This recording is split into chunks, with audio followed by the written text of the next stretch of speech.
We had a taste of playing at the Bob last year. It left an incomplete feeling.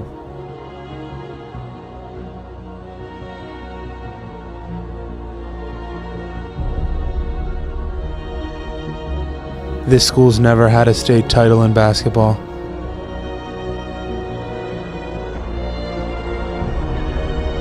We want to win the first.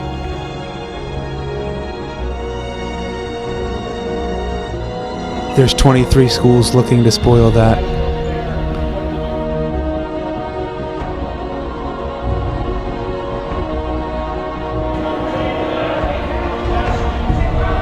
Everything we did in the regular season means nothing here.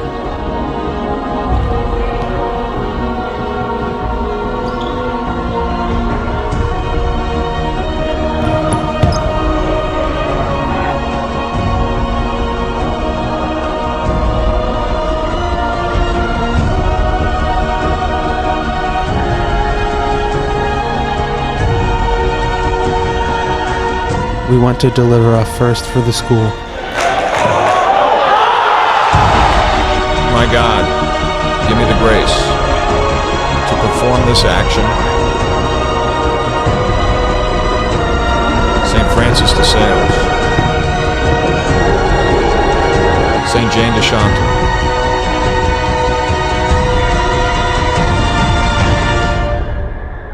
pray for us.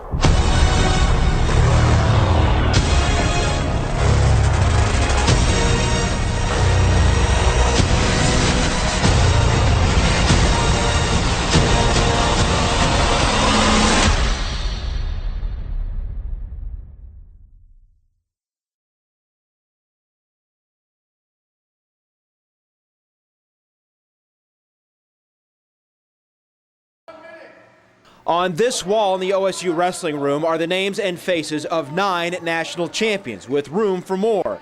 Room for perhaps the picture of J.D. Bergman, the number 2 ranked heavyweight in the country. I think normally in the past I'd be comfortable not being ranked that high, but now being ranked number 2, yeah, I don't give it much thought. But I also expect myself, whether I'm ranked there or not, to be up there. So I don't give it too much emphasis. For him, his family, you know, the years he's put in, coaches that have helped him along the way, the Buckeye program, you know, there's nothing more than we all want than see J.D. Bergman reach his full potential and get that national championship. Bergman has been in this spot before, a 2-time All-American with no titles to show for it. He's planning to change that. My goals, they've been the same, you know, for years now, and I fell short here and there because of whatever, you know, some putting some just too much pressure on myself, I think. But I would say, you know, I see myself being even closer to the goals that I've had for a while. You know, being a Big Ten champ and a national champ. No matter how this senior's collegiate career comes to an end, a potentially successful one can continue at the international level, including an aggressive goal to make this year's Olympic team. I'm going to try to make the 08, and then we'll see how 4 more years of training goes. I have to have God really help me out with my body, you know, that's for sure. He's won for a long time. He's won at every level of his life in the sport of wrestling. He was great as a youngster. He was great in middle school. He was great in high school. He's had a great college career, and we expect him to have a great international career as well. But if wrestling doesn't work out, the communications major says he may want to act or pursue a broadcasting career. Well, he came to the right place. Okay, JD, here's your line. At Ohio State, I'm JD Bergman, Columbus Sports Network. Can you handle that? Yeah. Okay, go for it. At Ohio State, Columbus Sports Network, and actually I think I forgot the third one. What was that? Maybe not. Yeah. You know Take what? 2. At Ohio State, I'm JD Bergman for the Columbus Sports Network. Back to you. Pretty good.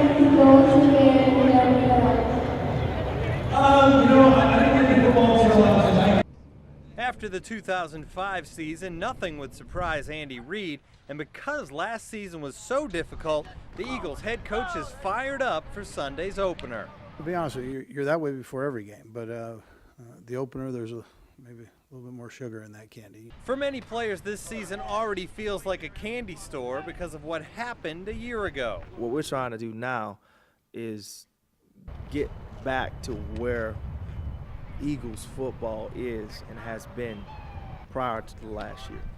And that's what we're trying to do. And even go to hopefully a step further and be the last team standing. The overall feeling has been lifted by an injection of new players, especially on the offensive side of the ball. Acquisitions of bringing in guys like Dante and drafting some younger guys on the offensive line. It's kind of I wouldn't say a new beginning. It's just kind of added weapons in key positions. And I'm just glad to be here right now. You know, just glad to be on this team, and that means they trust that I can go out. I can go out there and make something happen. So that's a good thing. T.O. may have stolen all the headlines, but injuries were just as big a factor in the Eagles' 6-10 record a year ago. 4 days before the 2006 opener, good news for Eagles fans. Reno Mahe, the only player not practicing. At the NovaCare complex, Tim McMaster, 69 Sports, Berks Edition. It's not every day second graders spend story time with a Super Bowl champion. Anna sold the baked goods in the store. But for former Buckeye Mike Vrabel, it's all part of giving back. We think it's important enough to try to get to every school in Columbus. When you get the reaction that you do from the kids and the teachers and the community, it makes it pretty easy. This is the 2nd and 7 Foundation. Founded more than 10 years ago by Vrabel and a couple of his Ohio State teammates, the foundation's mission is to get kids reading. Something this New England Patriot did as a kid himself. Where the Wild Things Are, and I read that to these kids, and that's a book that I read, 25 years ago, and that they know and they still read now. So it's important that you get out here and you just see the kids and they have fun, and obviously they want to ask about football and want to ask about Ohio State and the NFL and everything, but at the bottom line is we read to them and they still have a great time. Writing stuff down on a chalkboard, you won't know what he's writing. Yeah. Thanks to current Buckeyes, the foundation reads to second grade classes every week during the school year. Click, clack, move. But no surprise, it's a summer football camp that was the first down of 2nd and 7. Started with a small football camp with 55 kids. We have 500 kids now at our football camp. Could only buy enough books for 7 classes, and that's where we got the 2nd and 7. We tied it in with football, and there's only 7 schools that we could get to, and now we're getting every second grade class in the city, and even some outside Columbus. In an effort to help kids read and remember, each child walks out of this story time with a book of their own. Soon, 2nd and 7 will have their own published work, continuing to tackle literacy one second grader at a time. We're excited to get that. We're going to do 50,000 copies. We're going to pass that out to the kids, and everywhere we go, we're going to pass out a book. And then we're going to see what it looks like and try to do another one and try to get that paid for and continue to just promote literacy. Corey Brossman grew up around the pavement and row homes of Reading, but his heart was always planted in the wilderness. There was a man that used to come to town. His name was George Clucky. And what he would do was he would come and he would go to Ole, Wilson, Boyertown, and some other surrounding schools, and he would bring his adventures to the big screen. And growing up, that's who I wanted to be. Brossman has gone a step further. He has his own TV show that will hit the air next summer. A lot of shows, I believe, the guy has shot so many animals in his life that it's really not that, it's fun for him, but it's, oh, I got another one. But for me, it's like, wow, this is truly a trophy. That's why we do it. Hey, get ready. Bow fishing on interlocks out there begins in T-11. Corey is living his dream, starring in his own TV show, but the journey started 6 years ago. Then he worked behind the camera. Some of the people that I'd be hunting, that I'd be filming with, would shoot something, tag out early, and they'd let me in front of the camera. This caught it.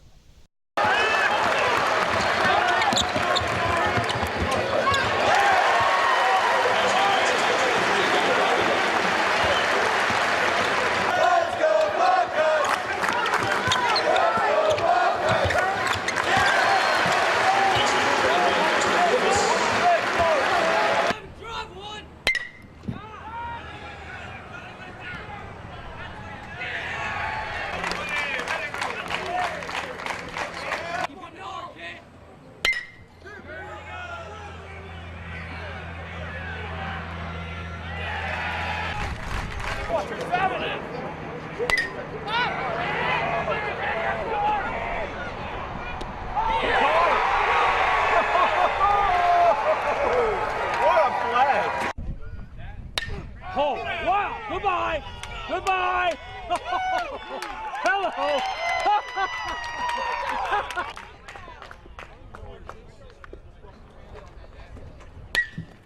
That away.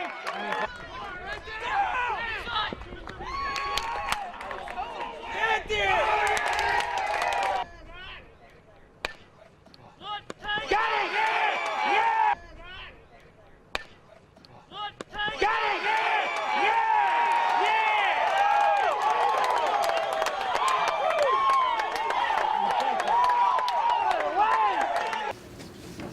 Okay, so I go to the bus stop, and then what do you do? As a third grade teacher at Canal Winchester, Angie Ratliff is used to being in front of an audience. She lets us do a lot of games and watch lots of movies a lot. She's really fun, sort of crazy.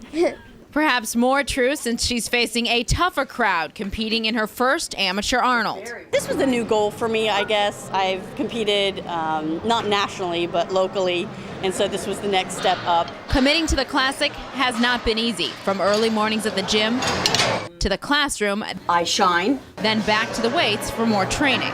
I guess I'm a little more tired. I had to get up a couple days at 3:30. The diet was a little bit different. Working out is a little more intense than just my normal go in the gym and talk a little bit and have fun. It was very focused this time. Though teaching and training don't typically go hand in hand, Mrs. Ratliff has the strength for both and the support of her biggest fans. Nice, I like these, you guys. These are so creative. Sometimes the boys will say something about my arms, but most of the time it's, your food stinks, or the tuna, or, ooh, what are you eating, or, what's that green stuff? So it's kind of funny. I think that she's a really good teacher and she works out a lot, so I think she'd get way above 50. I think she'd be able to win it 90%.